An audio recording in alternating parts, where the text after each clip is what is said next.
So, wow, I am so thrilled to have joined Babson and to be part of this amazing community and to be here in Madrid after 2 weeks on the job, meeting all of you. I'm having so much fun, and this is just an incredible community. I'm also incredibly excited about the new Institute for Family Entrepreneurship for so many reasons. One is because, as Carrie mentioned, family entrepreneurship has been a huge part of my life, from becoming CEO of my family's struggling steel building products manufacturing business, turning it around, running it, and eventually making the decision as a family that the best thing was to sell it to a private equity group, to so many other experiences in my life. I know the impact and the challenges of family business, and I look forward to applying that in this role. I also am very excited about Babson's unique perspective on family entrepreneurship, which is really understanding that it is the families that drive entrepreneurship and not the business. So I'm very much looking forward to exploring this important idea. And finally, seeing from all of you and the students at Babson and the faculty and staff how much energy and enthusiasm and excitement there is around this idea of family entrepreneurship. I know that Babson is the place to make a global difference in that 70 to 90% of businesses that are actually family businesses. So the most important thing for me right now actually is to speak to as many of you as possible about how you see that Babson can make that important global difference. So please reach out to me here. I would love to speak to any of you, or after Madrid, please reach out to me. I'm really looking to connect. So now I have the honor of introducing my partner in this work, Professor Bill Gartner.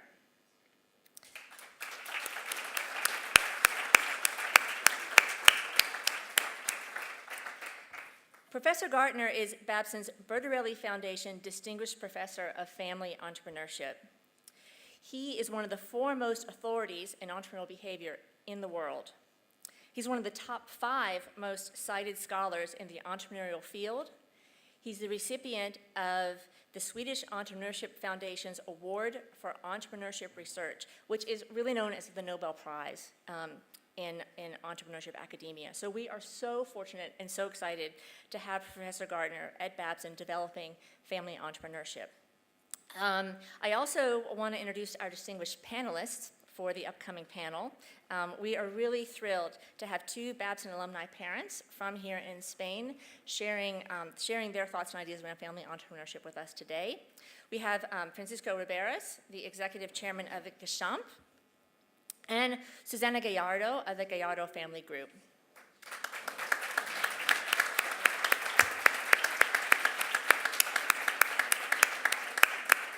Okay, so please enjoy what I know will be a fantastic panel. Thank you.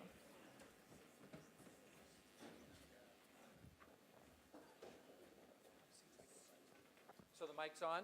We're set? Good. Welcome you to this panel. A couple of other things. There's a lot of reasons why Babson's #1, and certainly part of that has to do with the fact that we have fabulous leadership at the top that's consistently pushed entrepreneurship, because without that leadership and without Carrie, it simply wouldn't happen. I've been at, yes.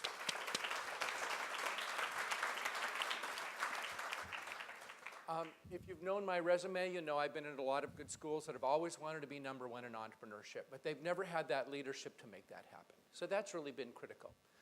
Certainly my role is to be an intellectual leader in this area, but part of the other pieces on the chessboard that have been really important is having our new leader, Lori, who can really drive where we go. Because of her last 2 weeks, a lot of things have unfolded, so I'm excited to have her on board. Are Bettina and Pedro here? Are you some here in the audience? Yes. I'll just tell you this. I've got lots of good news for you. So we'll talk after this. So a lot of things have happened. I'm really excited about where our program's going, and I'm really excited about where we're going in this issue of family entrepreneurship. So where we're going to go with this session today is to talk about entrepreneurial legacy and how families act entrepreneurial over time. And so what I'd like both the panelists to talk a little bit about is, where did your entrepreneurial spirit come from? Susana. Okay, it comes from my grandfather. My grandfather, during the Spanish Civil War, he was working for Aeropostal, which was the previous Air France, and he sent my grandmother and my father, who was just born, 1936, to Toulouse because Spain was at war. And my father had worms in his stomach, you know, with poor children have. And they went to the doctor, and the doctor wrote a recipe saying the ingredients. They went to the pharmacy, they made this, and bam, the worms went, which was quite unusual. In Spain, it was a big problem. So anyway, he kept this piece of paper. After the war, when they went back to Spain, he went to a pharmacist and asked him to produce this. So for many, many years, he still worked at Air France, but started this pharmaceutical company. Eventually, this company, well, nowadays it's a listed company. It's the largest pharmaceutical company in Spain. It produces lots of popular medicines like Almax that some of you know very well, who asked me to send them to their country when we don't sell. And I'm a member of the third generation, and we already have Gabriela and the fourth generation, who has started her own business in Turkey after her Babson graduation, and she's doing very well. She's an entrepreneur. And we're trying to pass on all this entrepreneurial spirit to the next generations. This is the main thing in the third generation, because it was my grandfather, my father, my uncle. We are 6 cousins, but then it's 19. So we need them to be entrepreneurial, because we want to go from a family business to a family in business, basically. And I want to get back to that. But Francisco, how has that entrepreneurial spirit been instilled in you? Where did it come from?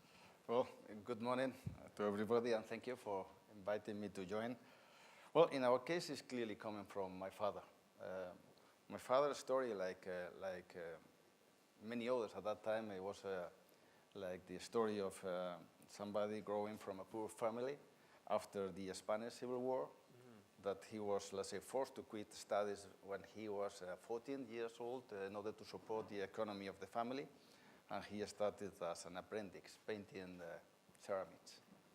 So he did work a lot and collect some money, and just with 26 years old, he was able to raise some money, around 30 euros more or less, and he founded Gombarri with some friends.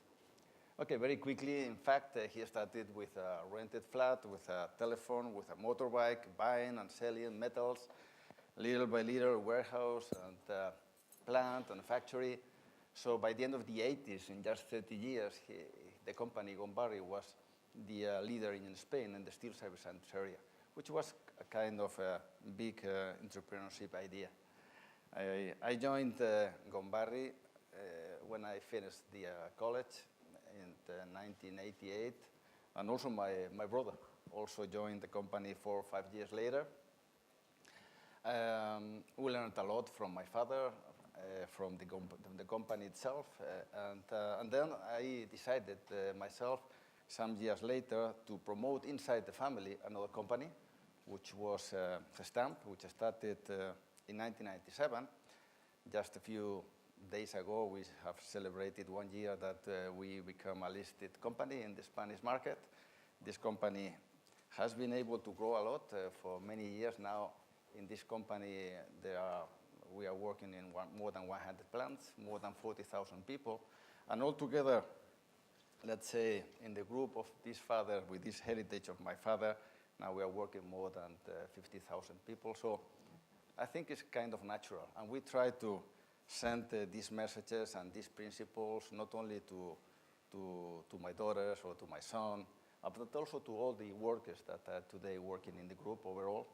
At the end of the day, are simple principles that in many cases we don't talk too much about them, but they are really the the synthesis of the corporate culture of the company. Ideas, basic ideas. But I want you to elaborate a little bit about that in sense of, I think we're particularly interested in how those simple principles get articulated to your kids and to the rest of the family. How does that go about? Is it purposeful or just amorphous? Well, I don't know what happened in many other families, but these kind of principles are so basic that in many cases we don't talk too much very openly about them. When we talk about the value of the good work, it's not so easy to really elaborate too much about it. And if we think about the honesty, or we talk about the long-term approach, or we talk about the value of the people and the value of the customers, for instance. But I think in the case of my children, they know that from the beginning, because they have been living it, because they have been very close to the evolution of the family business from the very beginning. I think from the very beginning, I have always been very clear to them. To work in the future in this business is not a right, it's an obligation. In any case, they need to understand what is the company, they need to leave the company, they need to understand the values, but if we want to have a project in the long run with a very good set of professionals, the family members, they need to know that they need to support the project as shareholders, and maybe if they are good enough and there is a good space in the company, and if they are going to add value, maybe they will be professionals or managers. But in any case, they need to be very good shareholders and care for the project in the long run. How has that worked in your company? In my family, my generation, you learn by example, by what you saw at home, what you heard. I always say, where did you learn? At dinner table. We talked about business. You heard your father or your mother's worries about the company, and it just happened. Now, for the next generations, we are doing things on purpose for them, such as we have set an entrepreneurship club for these 19 cousins. We have set an entrepreneurship prize for the best ideas, for the best initiatives. And we hope it will work. But I mean, we were telling them about this club and these prizes last weekend. And the kids, 10, 14-year-old, they were all coming, but I have an idea. I have a book where I write all my business ideas. I mean, all these kids, you think, we're going to have doctors, we're going to have engineers. No, I think we're going to have all businessmen, because they all came. I mean, it's just... How did the idea of the club happen? That's quite innovative. Because my generation, we did a visioning exercise of what we wanted for the next 30 years. And we thought, and we decided with my siblings that we wanted the next generation to be very entrepreneurial. And for that, as we were not working directly in the companies, and they wouldn't hear all these stories at dinner table, because we are just members of the board, we are shareholders, but we are not on the day-to-day of the companies, we needed to do things on purpose for them to be entrepreneurial. And that's how we thought of that. And we send them to camps, and we send them to all kinds of things entrepreneurial. Great. So what surprised you as for both of you, when you actually got into the business, about how that would work and what your roles were? Was it an easy transition to get involved in the businesses? Well, I don't know in your case, Susana, but in my case, I think my father didn't give us, to myself or to my brother, any chance to work outside of the company. So I can't elaborate a lot, and I can build a story out of it, but there was no chance at all to do other things. So the only thing I've done since I started going to the college was working in the company. You knew from the beginning, as you were growing up, that was your future. Very clear, very clear. That was, I mean, of course, it was my decision, but not at all. No, in my case, I was never given the chance. It wasn't on the, I mean, my father and my uncle were very young, and I studied economics and politics, and they had enough issues, brother and brother, than to put another family member in the story. So they always told us, do what you want, be professional, do your own career, and maybe one day you will be able to join the family. So since their generation, they had very strict rules, very set of rules, a set of to go into the business. So at the time I was already, when they became owners, I was already married and into other stories. So I never joined the company, but the three male cousins did, and they all left. Because they wouldn't let them. Well, I think, Susana, you are in the third generation, and in our case, it's second generation. So that's why there was no option. We were in the company right from the beginning. But I think it was, from my father's side, it was, let's say, intelligent, because we were able, let's say, to divide the kind of business with different management teams. So my brother is running one part of the business, I'm running another part of the business. So we have been able, let's say, to translate the problem to the next generation, which this is going to be the problem. But I think in this case, a part of sending clear values of what is the difference between management and shareholders, and what is the responsibility of this third generation, I think it's also important also to build another kind of ecosystem outside of the company where they can learn and commit mistakes and develop other ideas without, let's say, endangering or creating any problem to the existing business. So I think this is also helpful in our case. Yeah, I think one of the challenges is this issue of managing both expectations of the family members and also their ability to achieve where they want to go. And so I don't want to get in any trouble with your families, but because I know you're probably managing that now. But how do you think about that problem of, what each family member's capabilities are and the relationship of moving forward, and also their expectations of where they might play that out in your family entrepreneurial activities? It's always difficult, let's say, to do this kind of things. I know. But if they really, understand the family business, and if they really love it, they know that the most important thing for them is to keep it running the best as possible. And they should also recognize what are their abilities or their interests in order to be able to manage the company. Because I think, again, coming back to my first position, it's not a right to work in the company anymore. It's how much value you can add to the company, whether you are at the management or you are in the family board or you are even in the board of the company. I think that is the kind of balance, and there has to be some rules. Of course, you can build a nice protocol, you can find a kind of external different companies who advise, but if everybody is not really convinced about this, no matter what you write down, you will have problems. Yeah, I think it's very similar. I think things have to be extremely clear for everybody. The rules, nothing. The family has no right to interfere in the business in a bad way. So let the business run as professionally as well. If you can contribute, in many ways, and this has to be clear. Not just working there. Maybe being a good owner, maybe starting another business that can help your business. Maybe the family can help you, or the business can help you develop your own.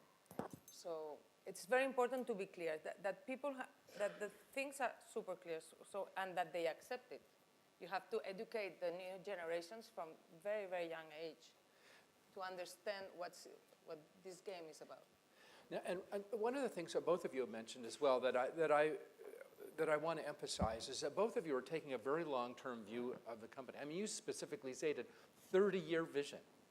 And now you are a public company where, it's basically quarterly results in terms of where things go. So how do you manage both the short-term performance, but also this long-term vision, particularly since, our economies are rapidly changing and innovation is so critical to how they move.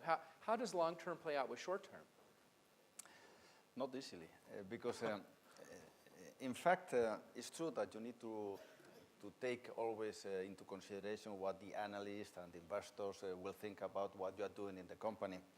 But if you manage just thinking what is going to be the input coming from these investors and analysts, the company is going to be running to the problem.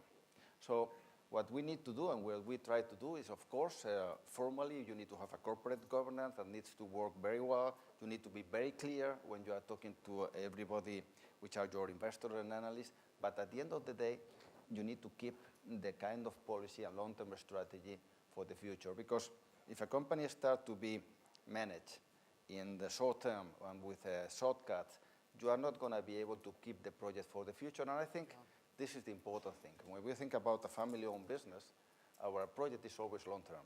The responsibility is absolutely clear. We don't care too much about what is going to be the bonus related to the results of this year or next quarter.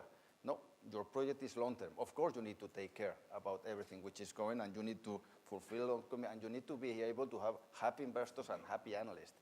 But if at the end of the day there is a kind of conflict, we will always decide in the long run and not for the next quarter. Exactly the same. I couldn't agree more with what you say. We run the company in the same way. And in any case, we only have floated 30%, so we still own 70% of the company. So we can, yeah. So one of our focuses at Babson is really to, and I think it needs to be emphasized here, is that we're looking at entrepreneurial families, and entrepreneurship is critical. So, and also the family acting entrepreneurial. So you have your businesses, but then there's this issue of your families acting entrepreneurially, and it may or may not be in the business itself as your family is growing. So how do you plan to play that out, or how are you doing that now? Well, I think in my case, what I'm trying to do is to build a different area, different ecosystems where we can develop new ideas, new companies where we can find and invest in many other things. Because when we think about entrepreneurship, at the end of the day, we are thinking about growth. And because without growth, there is no motivation. You cannot motivate anybody if there is no growth. If we think about family-owned business, that there are more and more people trying to keep what it was, this is a clear mistake. You need to grow, and whenever you grow, there's less discussions around who is doing, because everybody needs to do a lot of things. So if you really focus in your family, you need to give them the opportunity to grow and to take opportunities and to commit mistakes, and that is the best school in order to teach them how they are going to be in the future.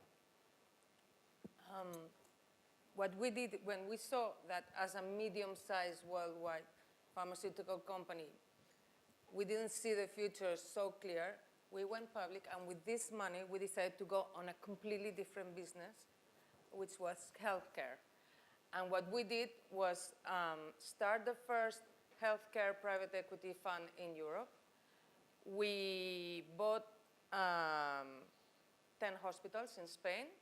That was 5 years ago. Nowadays, we are the second largest group of private hospitals in Spain. And we, well, also another thing we did some years ago, we started a family office, and from there we invest and we take stakes in different companies to learn, some to just to make money, and we haven't stopped, going into new businesses. But one of the things about innovation is invariably it involves failings at some point. And so how is that managed? And how do you enable people to innovate but yet fail but then move on to success? How does that work? Well, I mean, failure is probably the largest, the biggest contributor to learning. I mean... Do you want to share one, though? I've always found that a challenge is for entrepreneurs to share how that... So we're going to call failures entrepreneurial learning. So how did entrepreneurial learning happen? We are quite successful. I can't think of anything. See, I'll tell you, I've been moderating for long, and it's hard to talk. It will come. Okay, and while you're thinking. Well, I can't talk for hours for many mistakes that we have done. we do mistakes every day. No, but it's true, and it's not. We have, we have grown a lot, and part of the growth we have done has been organic growth. We have opened several plants. Some of them are very good, and some of them are complete disaster. And we have bought have incorporated many companies in the last years. Some of them we have been able to have very good teams that they are joined, that they are now part of our management team. And we have also buy companies that we did not have a very good due diligence in terms of people, and we were forced to sell them later on with a very important pain. So I think we learning from mistakes, I think is the natural way of learning. If you are not allowed to commit mistakes, that means that you are not allowed to take decisions, so you will never learn. You have to give a mistake, though. I can give you. Okay. Okay, so we invested in a bread company, thinking bread is always going to be a good business. Well, it was a disaster. It was a disaster. And for us, it was like a shock, like, oh my God, is it that we can just make medicines? Are we useless for any other business? And so we learned, we tried, and we made the biggest mistake was the minute you see that the thing is not working, get rid of it, because we had a stake on this company. But we stayed there and fought for that and lost more money and more money. So lesson learned, when you see this thing is not going, the team is terrible, the partners are no good, you don't think the same, sell, lose a little money, and that's it, because otherwise it's going to get worse. So lesson learned. So I know we're running out of time and we need to begin wrapping things up. And the last question is, so now we're we're reintroducing our Institute for Family Entrepreneurship, and we're beginning to develop programs in that area. So what advice would you give Babson in terms of how to move our program in family entrepreneurship forward? Because this will be our conversation with all of you over the next 2 days. Yeah. So as I ask them, be prepared to give that answer when we meet with you. I don't know exactly, but I think there are many institutions that are already covering part of the traditional topics around the family governance, about the protocols around the family offices. So, and there are a lot of banks that are also trying to get into it, and a lot of lawyers moving in that. I think, for me, the kind of hole that is there is how the Babson could be able to help the families to really build this kind of attitude in terms of the family businesses. I mean, the education of the family in order to be able to build this kind of a spirit and to build all the system around what should be not only the management of the family business, but all the spirit and all the culture around. I think it's not easy for me to explain, but this is something that we are missing. Thank you, thank you. I think it's so exciting what you're doing in Babson, because families who are in business and want to be in business for generations need to be entrepreneurial. Yes or yes. So, and the family business won't last forever. It will have to change, it will have to adapt to times, and for that you will need to have an entrepreneurial spirit. And entrepreneurship is something that can be learned, that can be taught.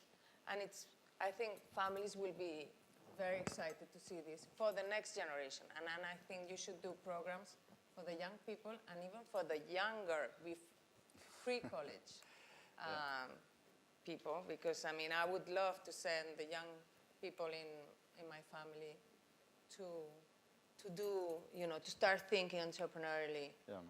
And probably inside all these teachings, one of the important topics that is not very easily addressed is what to family members to understand what should be the best way for them to have a relationship with the professional management teams in the companies.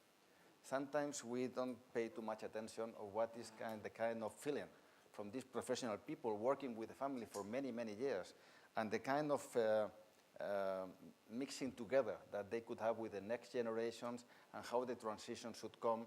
I think this part of the story, I think we should work a little bit more on that. Wonderful.